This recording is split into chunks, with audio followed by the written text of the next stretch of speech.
அனைவருக்கும் வணக்கம். நாம் திருப்பதி சென்று பெருமாளை தரிசிக்க வேண்டும் என்று எண்ணுவோம். நேராக திருமலை மீது உள்ள திருப்பதி சென்று திருவேங்கடனை வணங்குவது வணக்கம்.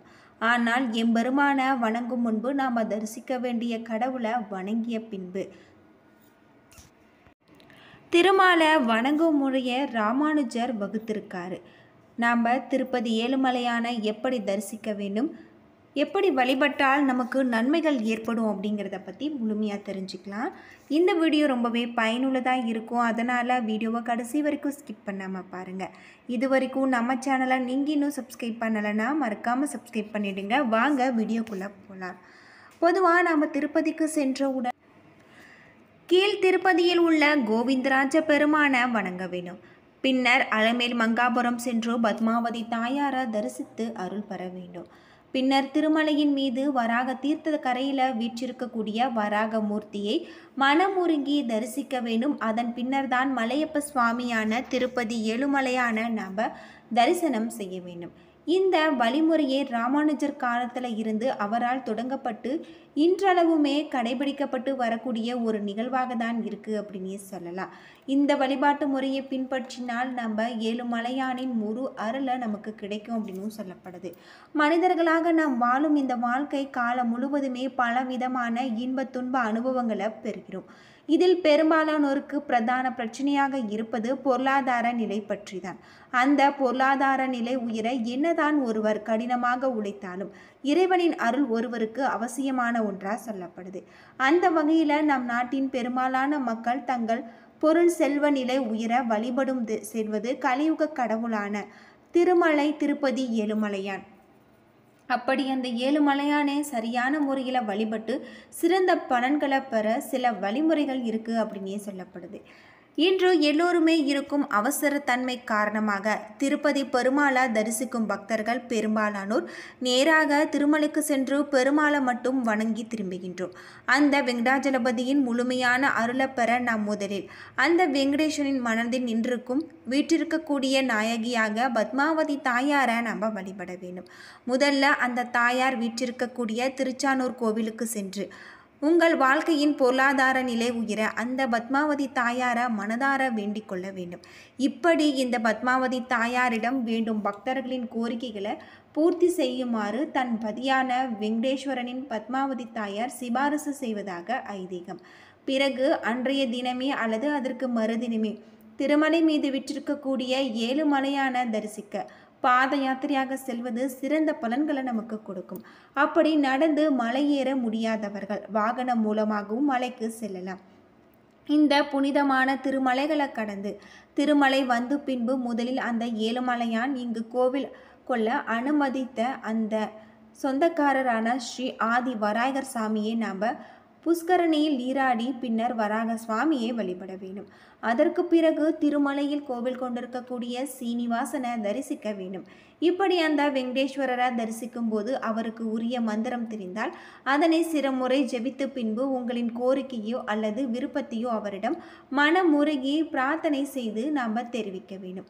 இப்படி செய்வதன் மூலம் திருச்சானூரில் வீற்றிருக்கக்கூடிய பத்மாவதி தாயாரின் சிபாரிசு அந்த பெருமாள் ஏற்றுக்கொண்டு தன்னை மலை போல நம்பி மலை மீது ஏறி வரும் பக்தர்கள் அனைத்து குறைகளையும் அவர் போக்கி அருள்பாலிப்பார் என்று சொல்லப்படுது. இப்படி பல அதிசயங்களை கொண்ட கோவிலாக தான் திருப்பதி ஏழுமலையான் கோவில் இருக்கு. அது மட்டுமில்ல, திருப்பதி ஏழுமலையான் திருவுருவ சிலையில சிலிர்க்க வைக்கும் ரகசியங்கள் இருக்கு. திருப்பதி ஆலயத்தில் இருந்து 1 கிலோமீட்டர் தொலைவில் சிலா தோரணம் என்ற அபூர்வ பாறை இருக்கு. உலகத்திலேயே இந்த பாறைகள் தான் இங்கு மட்டும் இருக்கிறதாக சொல்லப்படுது. அது மட்டும் இல்லாமல் இந்த பாறைகள் திருமேனியும் ஏழுமலையானின் உருவமும் ஒரே மாதிரியாக இருக்கும் அப்படின்னு சொல்லப்படுது. 250 கோடி வருடமாக இருக்கு. எந்த கருங்கல் சிலையானாலும் எங்காவது ஒரு இடத்துல சிற்பியின் ஒளிப்பட்டிருக்கும் இடம் தெரியும். உலோக சிலையானது உலோகத்தை உருக்கி வார்த்த இடம் தெரியும். ஏழுமலையான் திருவுருவ சிலையில அப்படி எந்த அடையாளமும் தெரியவில்லை. எந்த கருங்கல் சிலையை எடுத்துக்கொண்டாலும் சுறுசுறுப்பாக இருக்கும்.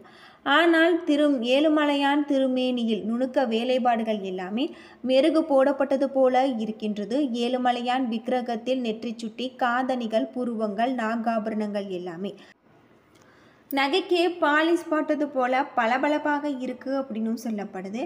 அது மட்டும் இல்லாமல் ஏழுமலையான் திருவுருவ சிலைக்கு பச்சை கற்பூரம் சாத்துறாங்க. பச்சை கற்பூரம் ஒரு ரசாயனம், அரிப்பை கொடுக்கும் ஒரு வகை அமிலம். இந்த ரசாயனத்தை சாதாரண கருங்கலில் தடவினால் கருங்கல் வெடித்துவிடும். ஆனால் சிலா தோரணத்தில் உள்ள பாறைகளில் இதை தடவினால் அந்த பாறைகள் வெடிப்பதில்லை. ஏழுமலையான் திருவுருவ சிலைக்கு 365 நாட்களுமே பச்சை கற்பூரம் தடவுறாங்க. ஆனால் வெடிப்பு ஏற்படுவதில்லை. ஏழுமலையான் திருவுருவ சிலை எப்பொழுதும் 110 டிகிரி ஃபாரன்ஹீட் வெப்பத்தில் இருக்கிறது. திருமலை 3000 அடி உயரத்தில் உள்ள குளிர் பிரதேசம். அதிகாலை 4:30 மணிக்கு குளிர்ந்த நீர், பால் மற்றும் திரவியங்களால் அபிஷேகம் செய்கிறாங்க. ஆனால் அபிஷேகம் முடிந்தவுடன் ஏழுமலையானுக்கு வியர்க்கிறது. பீதாம்பரத்தால் வியர்வையை ஒற்றி எடுக்கிறாங்க. வியாழக்கிழமை அபிஷேகத்திற்கு முன்னதாக நகைகளை கலற்றும் போது ஆபரணங்கள் எல்லாம் சூடாக கொதிக்கின்றது. திருப்பதி ஆலயம், அதன் வழிபாடு, உண்டியல் வசூல், பூஜை முறைகள், சரித்திர சம்பவங்கள் அனைத்துமே அதிசய நிகழ்வாக இருக்கிறதாக சொல்லப்படுது. திருப்பதி திருக்கோவில் சமையல் கட்டு மிகவும் பெரிதாக இருக்கும். பொங்கல், தயிர் சாதம், புளி சாதம், சித்ரான்னம், வடை, முறுக்கு, அதிரசம், போலி, அப்பம், லட்டு, பாயாசம், தோசை, முந்திரி கேசரி, பாதாம் கேசரி என அனைத்து விதமான பொருட்களும் தினமும் பெரிய அளவில் தயார் பண்ணுறதாக சொல்லப்படுது. ஆனால் ஏழுமலையானுக்கு தினமும் ஒரு மண் சட்டி வாங்குறாங்க. அதில் தயிர் சாதம் தவிர வேறு எந்த நிவேதினும் கோவில் கர்ப்பகிரகத்திற்கு குலசேகரப்படியை தாண்டாது.